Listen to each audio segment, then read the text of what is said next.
Hi, this is Carrie Henn, and you're listening to the Don't Go Out There Horror Movie Review podcast. The episode mostly comes at night.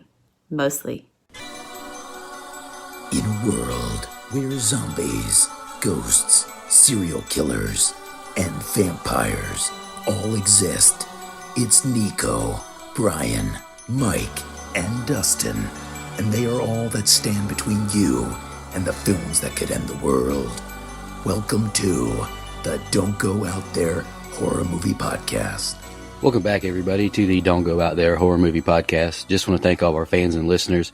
Really appreciate the support. You guys are awesome. Before we get into tonight's film review, just want to give a quick shout out to our website, don'tgoouthere.com. Everything about our podcast is on the website.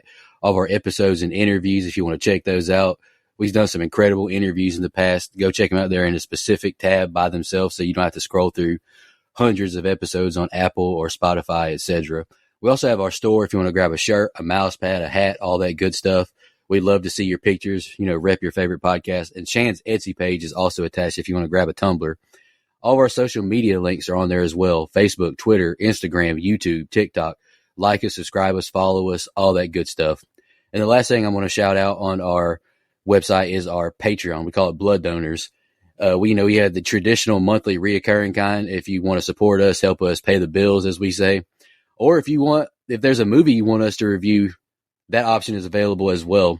Just check out our website, don'tgoouthere.com. Also, if you haven't noticed, we've recently joined the Believe Network. So there's some ads on our program now. But if you want ad-free content, go check us out on Blood Donors. The ad-free episodes will be available there. We appreciate your support. We hope you enjoy the episode.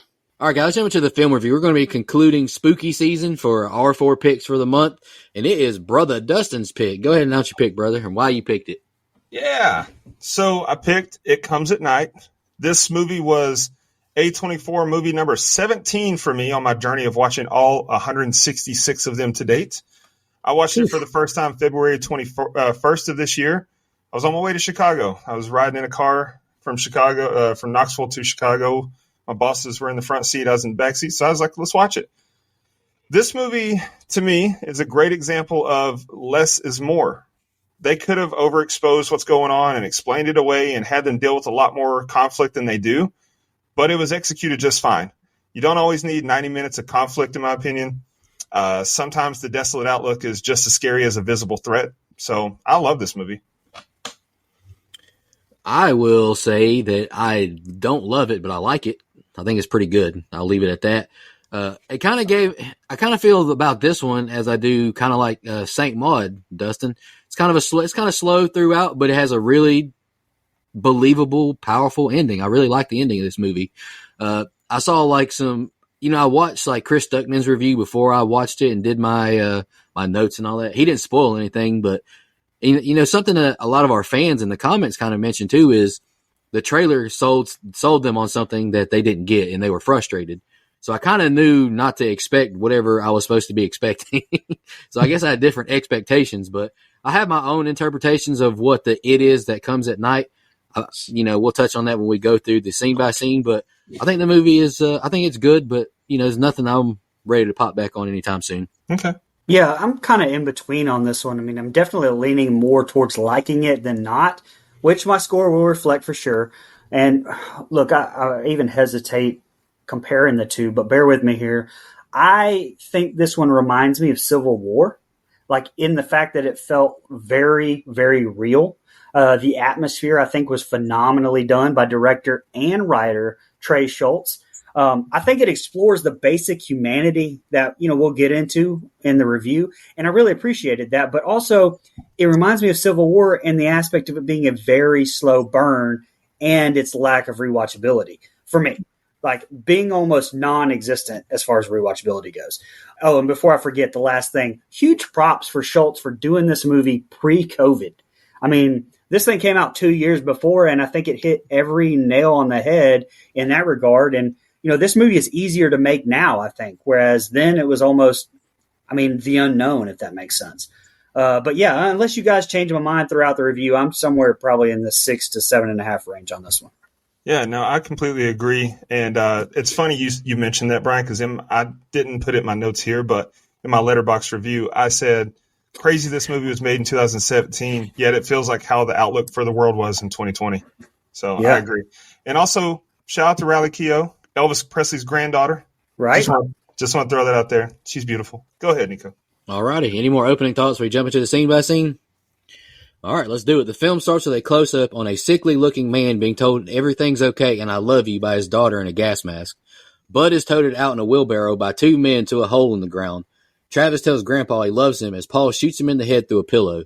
Paul puts him in the hole and douses him with gasoline and lights him on fire. Hell of an opening. Thick black smoke fills the air as we get a title card. The family is at the table eating dinner and is very quiet and tense. Paul and Sarah discuss whether Travis should or should not have been at Bud's murder and burial. Travis overhears everything and walks away, joining his dog Stanley in bed. We see a grim painting of war, religion, and carnage as we pan through a hallway covered with pictures, making it to the bright red door from Insidious. It's actually not from Insidious, but it looks like it. Travis has a nightmare of his grandfather until he's awakened, being told someone has broken into the house. Paul leads the charge, finding the invader.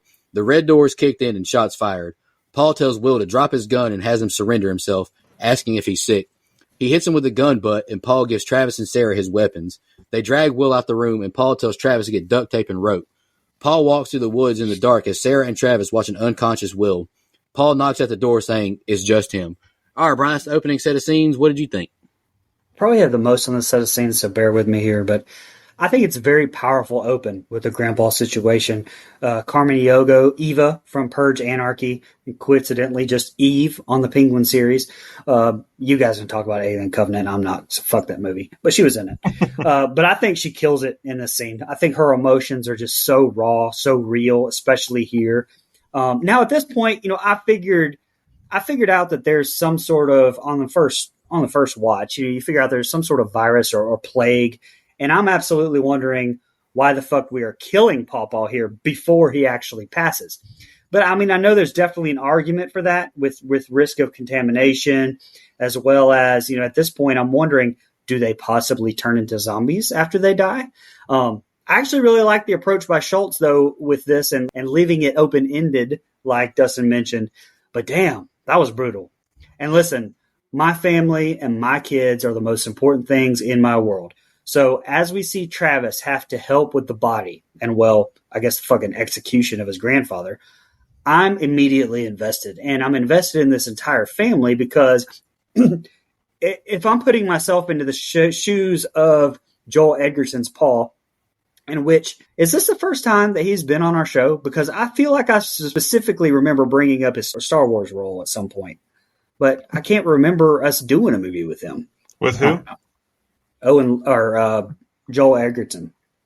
Nah, yeah, I don't think we have. But I thought I could have sworn I remember him or talking about him being Owen Lars in Star Wars. But anyway, this is something I think that you could watch at a younger age and go, "Wow, Paul's an asshole and he's heartless." But like after you have kids, and I completely 100% back pretty much every decision Paul makes. Even the ones that eventually bite him in the ass, like I would 100% be this guy. So that entire thing just has me so emotionally invested. It's crazy. I mean, even the conversation with his wife in the bed afterwards about, is this something that their son should have seen? It felt so damn real. I mean, I've had to shield even my teenager son from things like that, that you as a father have to do, like putting down or burying the family dog. But in this situation, I'd be the same way. I mean, he's got to grow the fuck up, face this kind of shit like a man because, hell, I needed his help.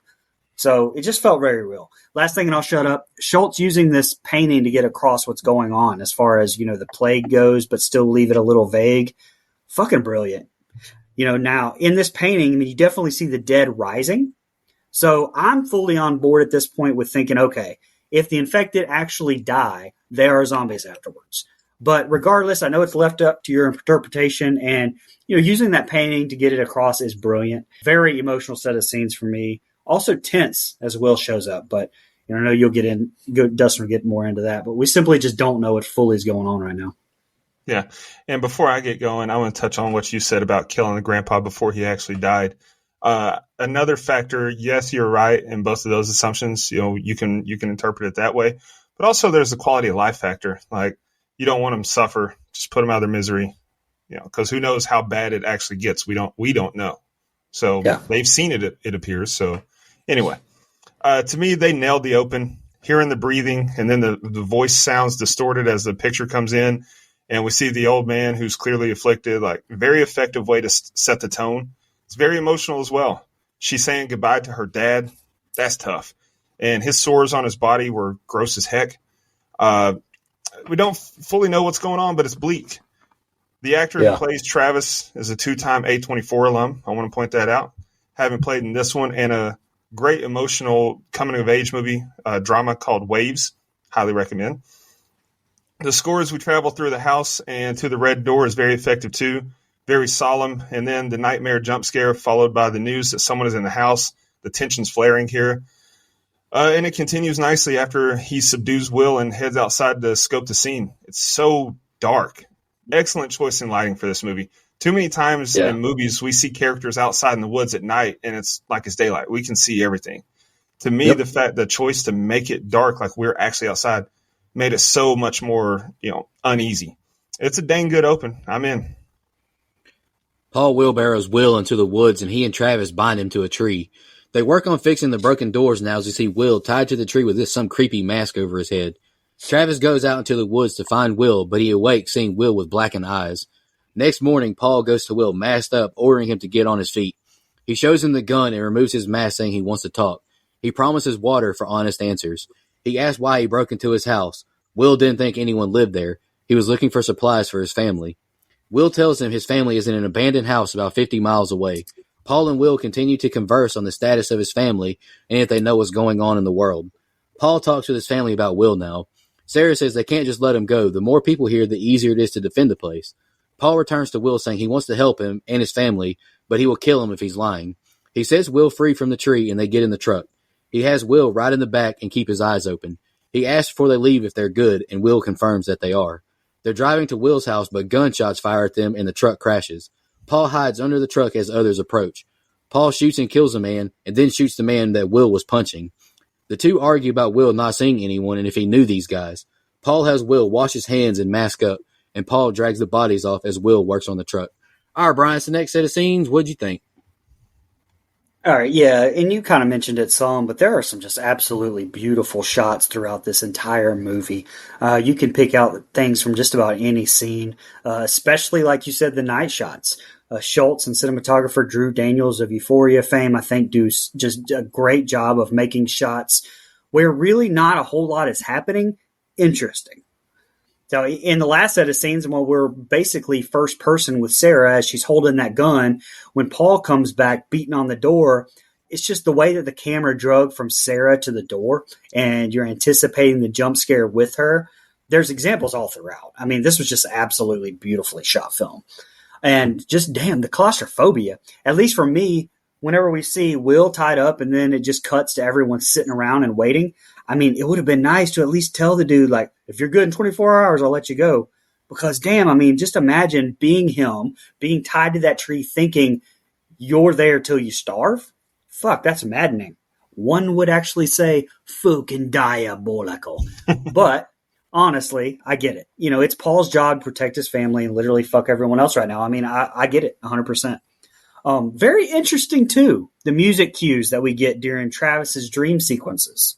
I mean, that definitely comes back into play at the end, but those are 100% cues that we don't get at all unless it's in a dream up until a certain point. But it's also shot in what they call cinemascope style as well, transitioning back out of it when he wakes up.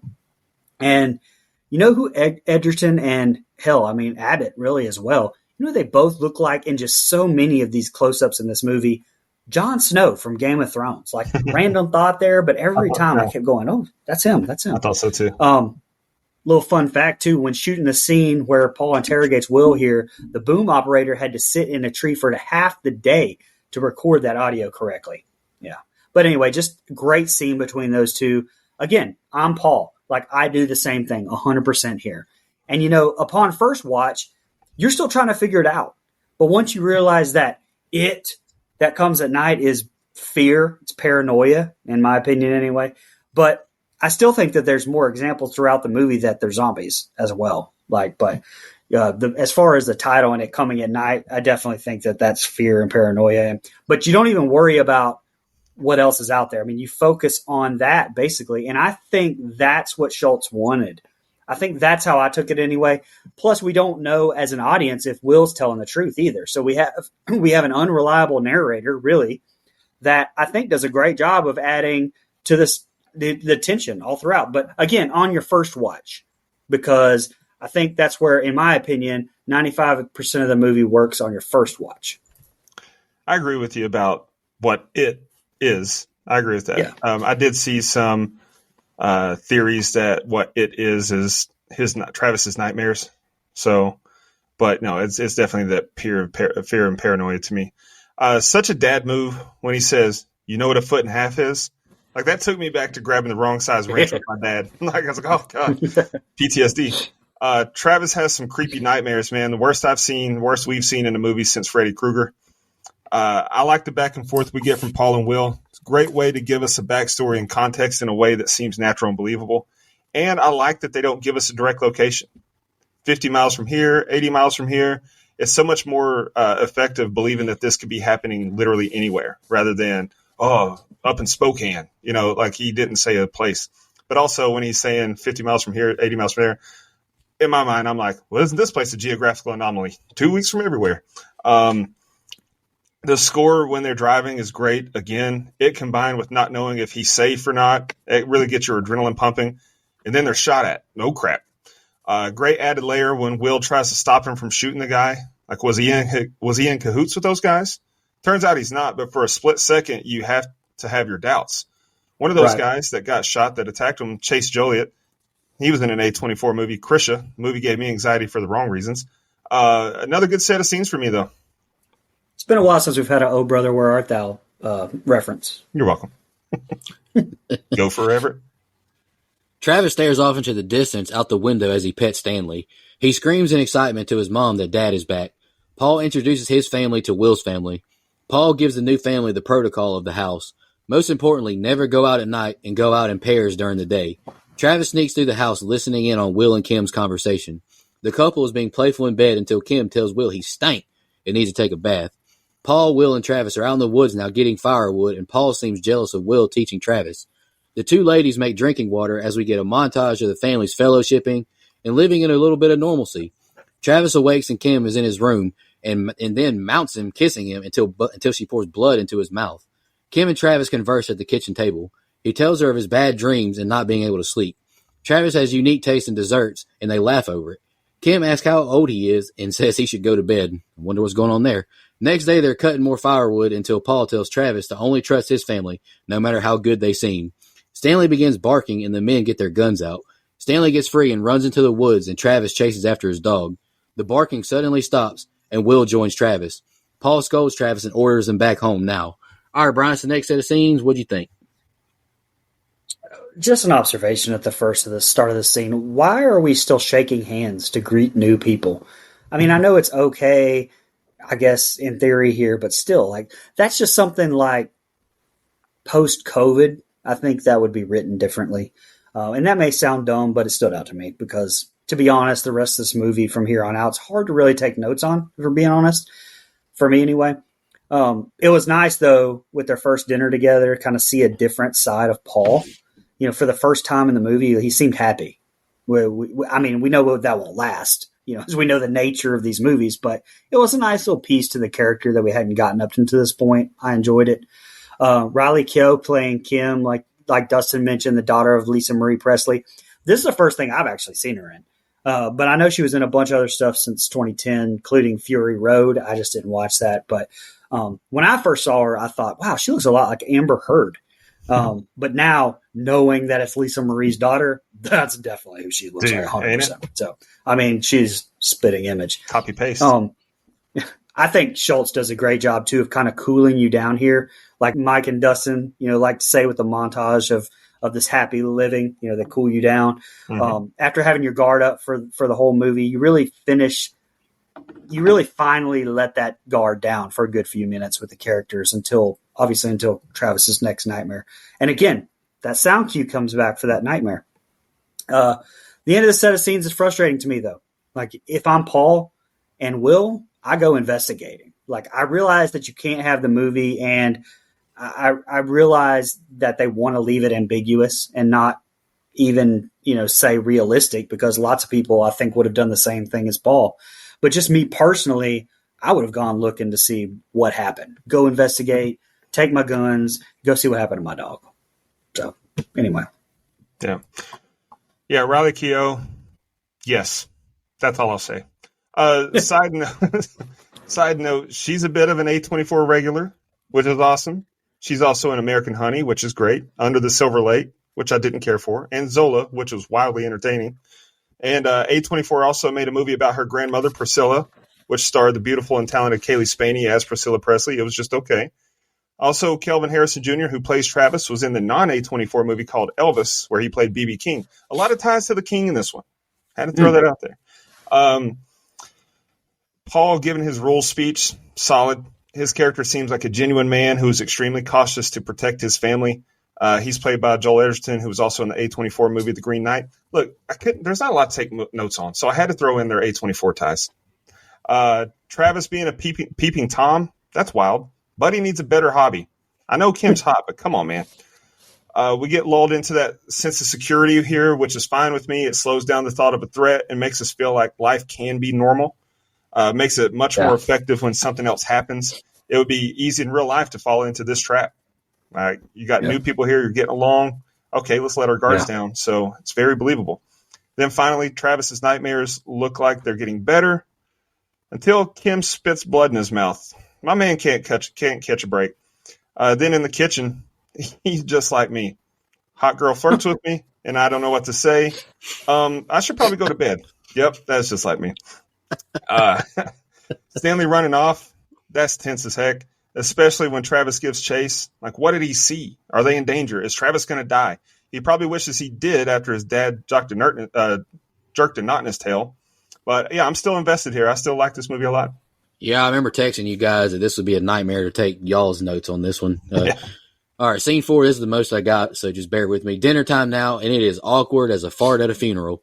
Paul talks to Travis that night. He says they can go look for Stanley at first light as Travis continues sketching these grim pictures. Will and Paul, and I'm going to say it now, I wish we explored Travis's character a little more. Like, why is he dreaming like this, and why is he sketching this stuff? That's one of my cons that I'll discuss later. Will and Paul thank each other for their resources as Paul breaks open the bottle to celebrate. Paul asks Will what he did for work before the apocalypse. Will was a handyman, basically, and Paul was a history teacher. Paul picks up on some discrepancies in Will's prior stories and grows a little wary. Travis finds Andrew asleep on the floor of Grandpa Bud's room and takes him back to bed. Travis watches on the couple sleeping a little longer than he should and leaves. Travis is a little weirdo. Loud bang at the door and he runs to Paul saying someone's in the house. They find Stanley outside who's deathly sick. Paul yells at Travis saying he will be the bad guy. Stanley is sick and you can't see him, ordering him to another room. Travis hears a gunshot and begins to weep. We see Stanley placed into a hole and his body burned. Paul tells the families he and Will should be the only two who go outside for now. Travis tells them the door was already open when he got there, and now everyone questions who opened the door. Travis now tells everyone about Andrew having a nightmare in Grandpa's room and taking him to his parents' room. Andrew says he can't remember what happened. Paul has Will's family get enough supplies to stay in their room for a couple of days, and they will do the same. Paul questions Travis more about what happened and says they're going to wash up and not leave the room. Travis is walking through the house again and then outside.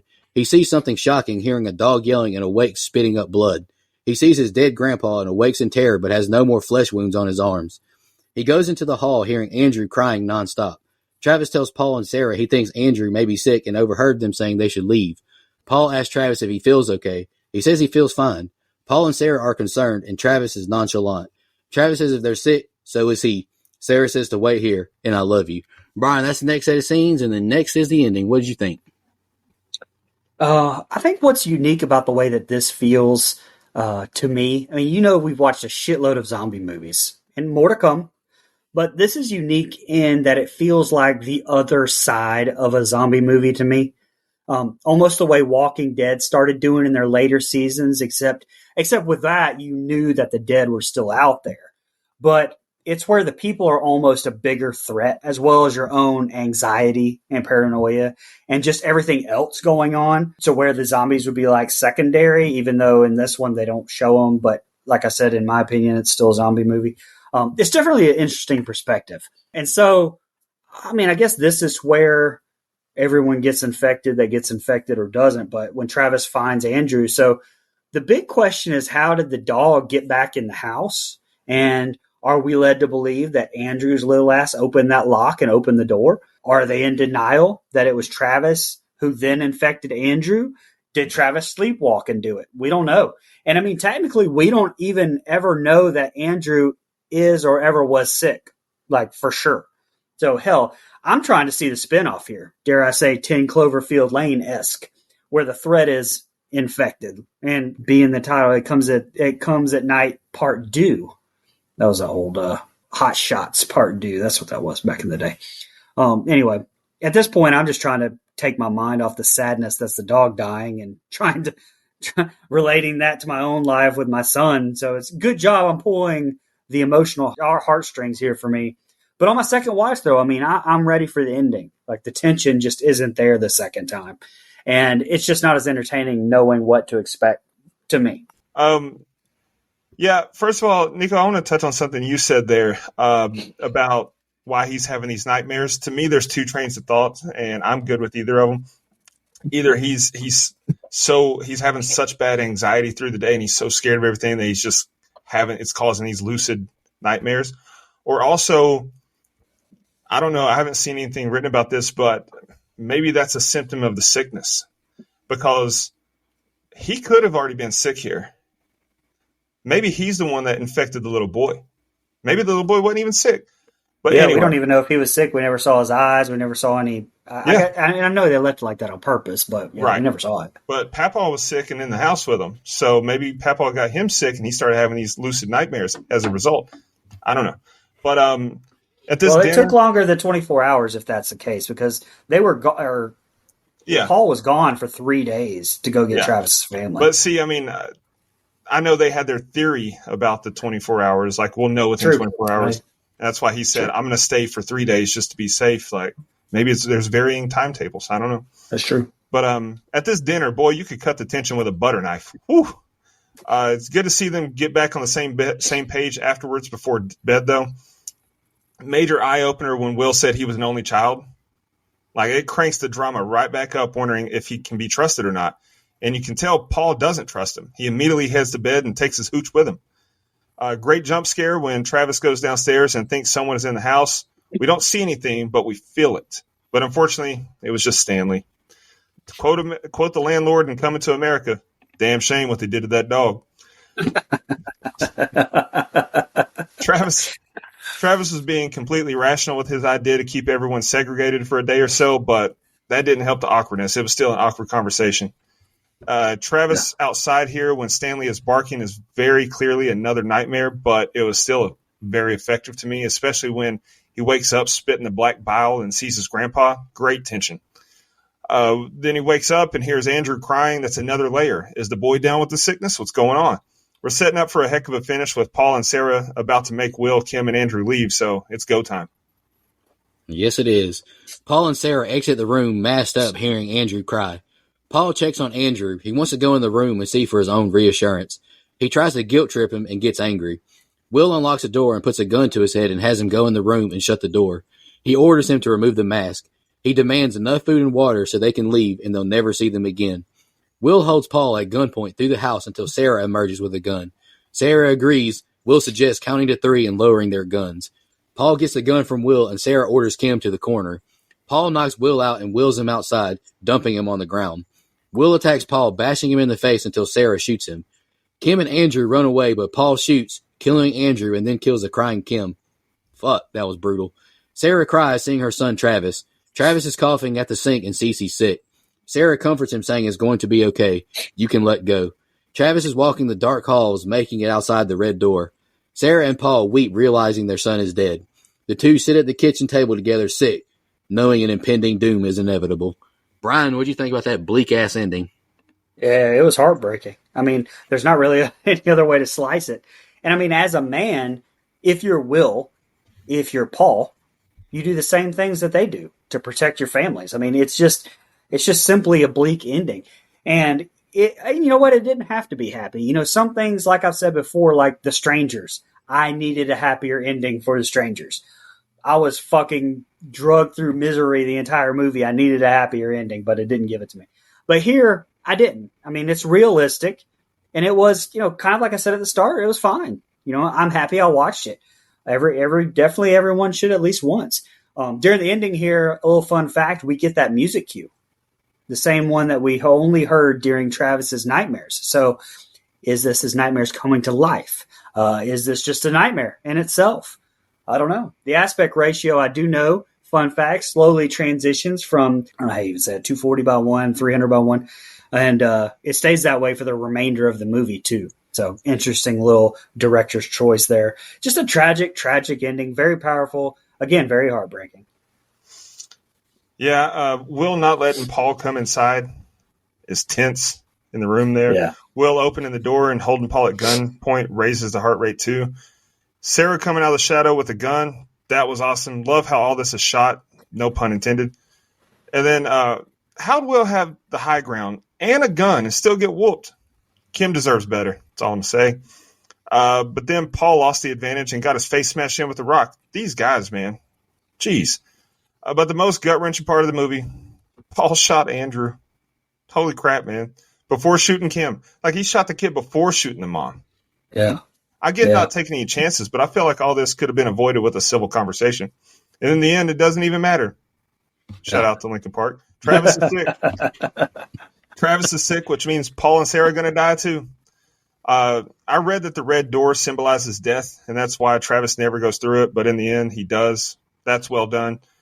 What a depressing depressing ending to a very solid movie. Even if the three OGs, Paul and Travis and his wife, even if they survived and didn't get sick from all of this, the fact that they had to live with killing these basically family members that they just welcomed into their home and grew so close to, like, the effect that would have on them, I think would be just as bad almost as getting sick and dying. Yeah. Yeah. Well, to speak to that, I mean, I think you're right, because imagine they have to live with that guilt, but the fact that Travis did get sick and died has to ease that, right? Like, it still sucks that you had to kill someone, people that you knew, including a small child, but you have to be like, we had to.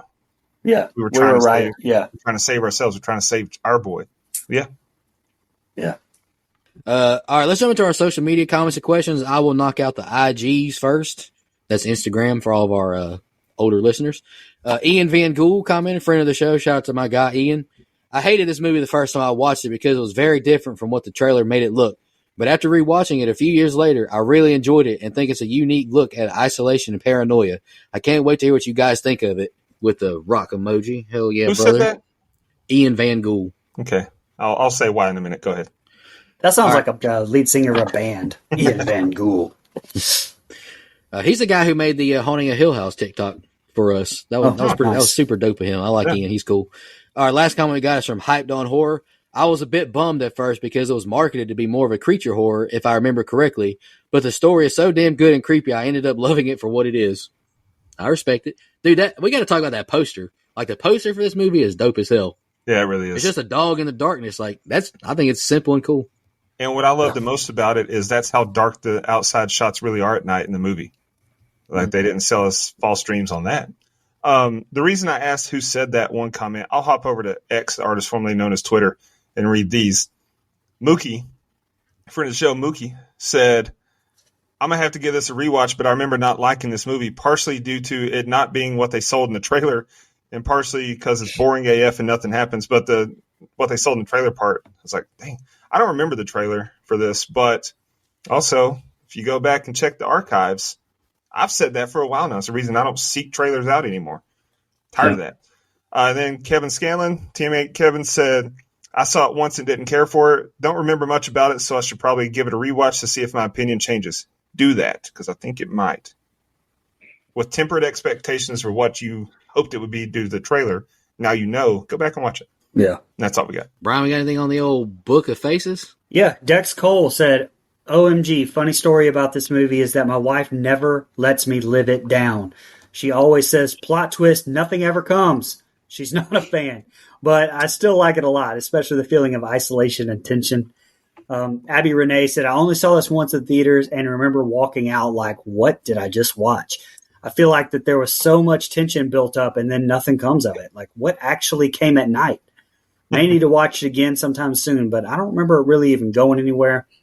And Sean Irwin said, I actually really enjoyed this movie. It felt like real people making real decisions. You never Yeah. get answers, and I'm fine with that. Damn it, me and Sean agree on something. Yeah. Brian's worst nightmare. Dustin, All your right. movie's about to get like a 3.5 from Brian now since Sean likes it.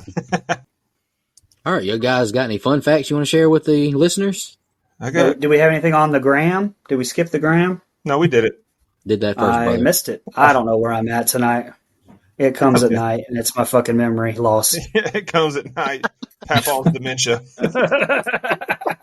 Yeah, exactly. You got sundown syndrome. Damn, that's dark. All right, I've got a few fun facts. Brian, do you have any, or you want me to go ahead and go? I've got two. You go ahead, because I've got more than that. The painting featured in the movie at the beginning is titled The Triumph of Death. It was painted by Peter Bruegel the Elder in 1562 and is currently in the Museo del Prado in Madrid. Nice.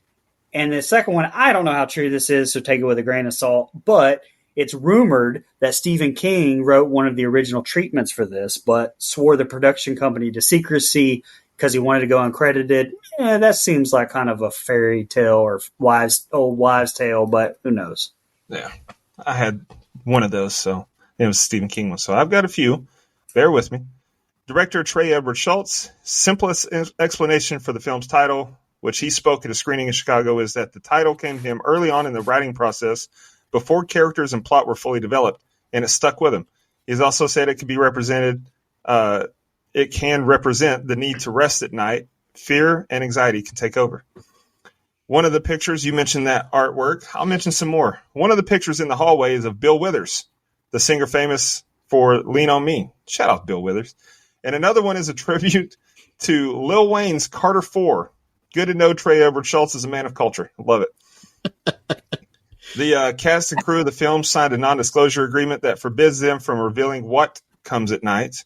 However, fans and critics are in agreement that Travis's dreams are what comes at night. And then I pointed out the other A24 movies that the cast was in during this review, but I want to shout out a non-A24 project that Carmen Ejogo, who played Sarah, was in. She was in Michael Keaton's latest movie, Goodrich, which I saw in theater the same night I did my notes for this movie, so it stood out to me. Fantastic movie, man. Highly recommend. Such a good family drama movie. And the last one I have is Riley Keough. Was in Logan Lucky with Jack Quaid, who was in Five Cream with David Arquette. Nice. 5 Cream.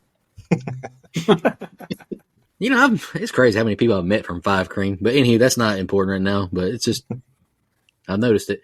It's still crazy to me. It's still crazy to me that Guy Busick is a friend of the show. Two-time. Two-time. Two-time. Like we can legitimately call him a friend of the show, not just we've talked to him. Oh, yeah. Shout out the guy. He's awesome. Dustin, do you want to do the budget real quick? Oh, yeah. Budget. You forgot it. I didn't forget. It's not my job to remember it. But Brother Mike is he's dealing with some sickness. Not this kind of sickness, hopefully. But I'll step in for him for the budget here. Budget was $5 million estimated, so very low budget. Yes. Made that back on opening weekend, June 11, 2017. It made $5.988 million, and then went on to gross worldwide $19.735 million. Nice job. Huh. Support indie films. That's right. Support cinema. Let's jump into our favorite kill, least favorite kill, and the rating. Dustin, you want to go first just so you can tally Yes, up I our do. scores? I do. Favorite kill, probably one of the guys who tried to ambush Paul and Will. Paul showed no hesitation to put a shot through his chest. That was awesome. Least favorite kill was Stanley. I side with PETA in this case. God, hate when dogs die in movies. As for my final thoughts on the rating, look, I really like it. I get the criticisms that it's slow or that not much happens, but like I said, that's much more effective in this case because it was done right. Very good portrayal of how grim and dismal the end of the world can be. Most of my notes in this were about character decisions and developments in story as opposed to dialogue, score, cinematography, or visual effects, which to me speaks volumes to how well the movie is written, considering how much I like it. Score and cinematography were both great, though, for what it's worth. He crushed the atmosphere. I gave it an 8.5. There you go. I'll go next. Favorite kill? Jeez, man.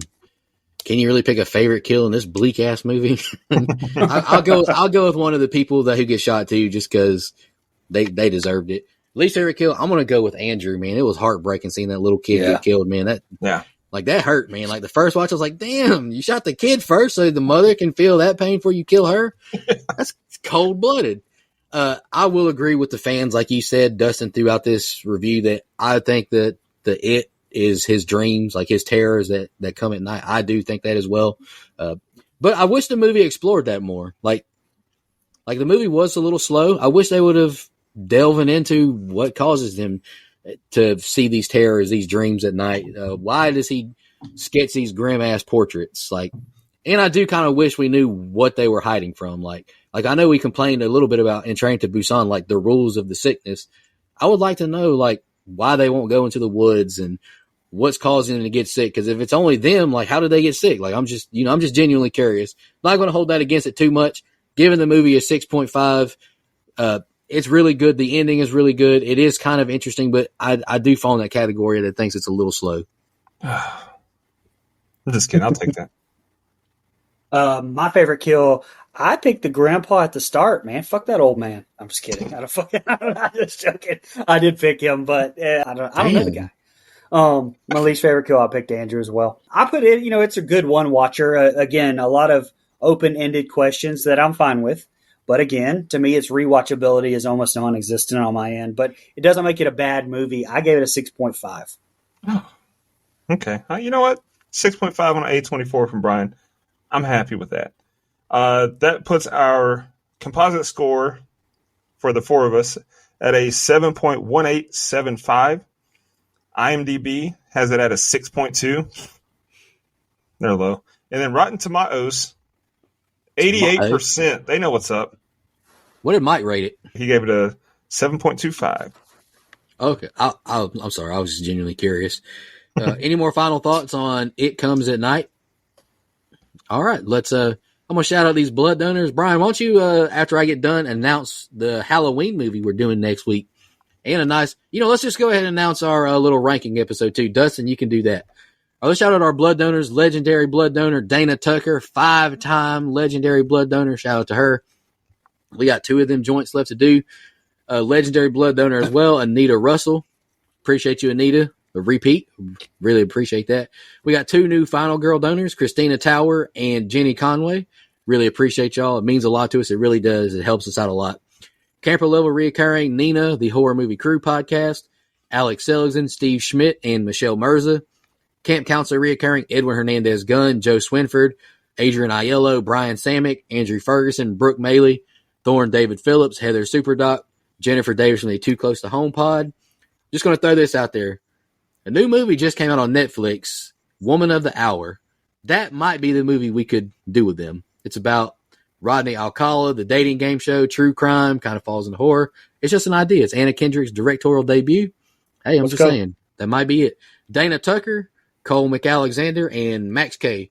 Really appreciate all of our blood donors. Like I've said before in the past, a lot of these names on these reoccurrings have been on this list for over a year, 2 years now. We really appreciate it. It means a lot to us. Absolutely. Brian, next week is Halloween. Which Halloween movie are you doing, brother? We are going back to the beginning. We are going to do the one that John Carpenter claims he wrote while drunk. We are going to do Halloween 2 from 1983 or 1981. Great film until the end. That's my. Hey, sometimes creative minds can make magic when they're drunk. Go back and listen to our Leprechaun episode. Or anything we've ever reviewed with Stephen King. And that's a little bit more than drunk. I was talking about me and Mike being drunk on the episode. We also have a fun little ranking we're doing. We're not doing a 31.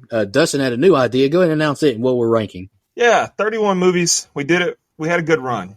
But that's just a lot of movies, especially because we procrastinate and we don't start on these rankings until like August. And we're like, oh, God, I got to watch 31 movies by the end of October. So I was like, hey, you know what? Why don't we inverse the numbers there? 13 is a creepy number also. Let's do 13 on 31. So we're going to be doing a ranking the following franchises: Blade, The Lost Boys, the X trilogy, Okay. and the David Gordon Green Halloween trilogy. And then we're also, because that's only 12 movies, we're going to throw in Scary Stories to Tell in the Dark because that's a fun Halloween movie. So we're going to be ranking those 13 movies next week. Yep. And honestly, we've done most of the major franchises that have 8, 9, 10 plus entries. So it was getting down to the nitty gritty anyways. I'm excited for it. Any final thoughts, guys, before we get out of here? It Comes at Night. Hey, it was an interesting paranoia movie. I dug it. Yeah, Just a little slow. Not bad at all. We appreciate y'all listening, and we'll be back next week. So, Jason X. Just want to remind everybody,